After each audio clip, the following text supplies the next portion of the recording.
सत्कार समारंभाला आणि वाढदिवसाला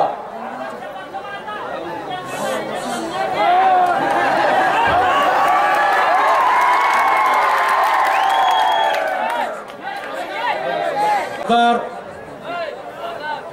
सन्माननीय रक्षाताई खडसे, जळगाव मतदारसंघाचे खासदार माननीय हेटिंगाला पाटील, अल्पसंख्याक आयोगाचे अध्यक्ष, त्याचबरोबर या ठिकाणी उपस्थित असलेले सर्व बुलढाणा आणि जळगाव जिल्ह्यातील सर्व आमदार, नाशिक पासून बुलढाण्यापर्यंत उपस्थित असलेले भारतीय जनता पार्टीचे सर्व पदाधिकारी, सत्कार मूर्ती आदरणीय नाथाभाऊ, आदरणीय मंदाताई आणि या ठिकाणी उपस्थित असलेले सर्व पत्रकार, जिल्ह्याच्या कानाकोपऱ्यातून उपस्थित असलेल्या सर्व कार्यकर्ता बंधू भगिनी, नागरिक बंधूंनो, खरं म्हणजे गेली 10 वर्ष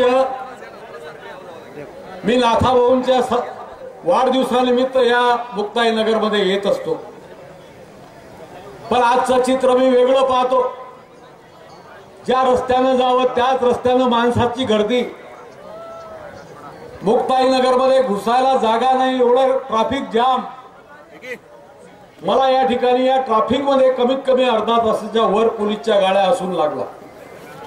इतकी गर्दी आणि इतका जनसमुदाय आज मी पहिल्यांदा पाहतोय।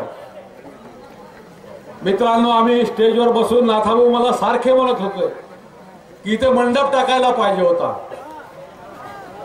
काल पावसाचं वातावरण होतं, मी विचारलं मंडप नाही टाकला गेला तर म्हणे काल पावसाचं वातावरण होतं। म्हणलं नाथाभाऊ, विरोधी पक्षात असताना ज्या जनतेसाठी, ज्या गोरगरीब माणसासाठी 40 वर्ष उन्हातानात तुम्ही कष्ट घेतले, घाम गाळला, ते लोक 2 तास तुमच्यासाठी उन्हात बसणार नाहीत का? बसणार आहे की बसणार आहे की नाही? मंडपाची गरज आहे काय?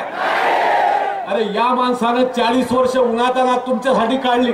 मंत्रीपद आता भेटलं होतं, पण 40 वर्ष सर्वसामान्य माणूस, शेतकरी, कष्टकरी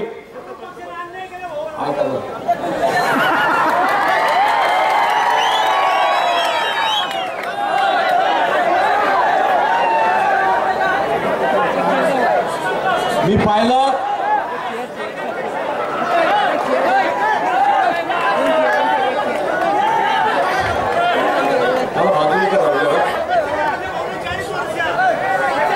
मी अनेक वर्ष पाहतो, भाऊच्या सोबत अनेकदा मी असतो। या जिल्ह्यातल्या फासे पारण्यापासून असा एकही माणूस राहिला नाही की जो नाथाभाऊ साठी जुळलेला नाहीये। 40 वर्ष ज्या माणसानं नुसता मतदारसंघ नव्हे तर हा जिल्हा असेल, हा खानदेश असेल, या खानदेशसाठी कष्ट घेतले। मी तर नाथाभाऊला अनेकदा म्हणतो की खानदेशचे भागीरथ, या तापीचं आणि पूर्णा खोऱ्याचं पाणी या खानदेशमध्ये फिरवणारा जर कोणी एकमेव नेता आतापर्यंत झाला असेल तो नाथाभाऊ शिवाय कोणी झालेला नाही। आणि म्हणून खानदेशचा भागीरथ जर कोणी असेल तर नाथाभाऊ आहेत।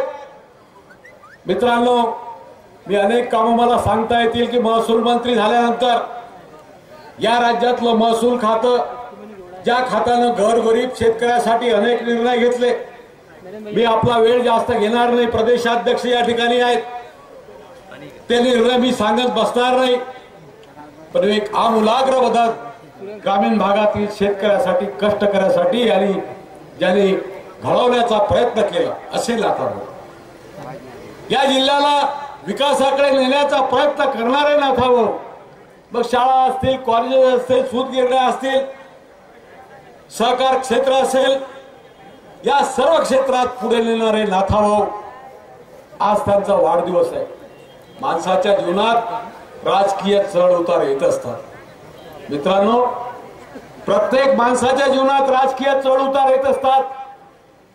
ज्या वेळेला नाथाभाऊवर आरोप झाले, नाथाभाऊला राजीनामा नाही मागितला तो, असा एकच नेता आहे हा। जरा शांत डोक्याने ऐका, तुमच्या भावनेशी मी 100% सहमत आहे, पण एकमेव असा नेता आहे की आरोप झाले पक्ष बदनाम होतोय. नाथाभाऊसाठी, ज्या पक्षासाठी नाथाभाऊनं आयुष्य वेचलं, महाराष्ट्रात बहुजनापर्यंत पक्ष नेण्याचं काम केलं, बहुजन समाज पक्षाशी जोडला, अशा नाथाभाऊच्या माध्यमातून जर कोणी या पक्षावर आरोप करणार असेल, सर्व पदांना लाथ मारून नाथाभाऊंनी राजीनामा फेकला आणि सांगितलं की जोपर्यंत आरोप सिद्ध होणार नाही तोपर्यंत मी या पदावर येणार नाही. मित्रांनो, 14 वर्ष ऐका, जरा ऐका तुम्ही, 14 वर्ष प्रभू रामचंद्राला वनवास सोसावा लागला. वनवासातून आल्यानंतर लोकांनी आरोप केला.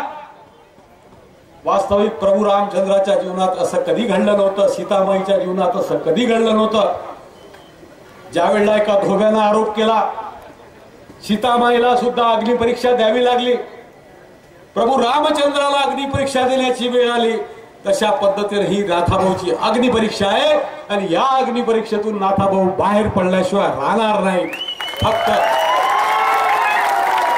तुमचे आशीर्वाद, फक्त तुमचे आशीर्वाद, तुमचं प्रेम नाथाभाऊच्या पाठीशी भक्कमपणानं असू द्या.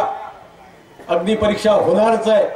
माणसाच्या जीवनात जसे चढ येतात तसे उतार येतातच, पण चढ उतार कायम वेळ थांबत नाही.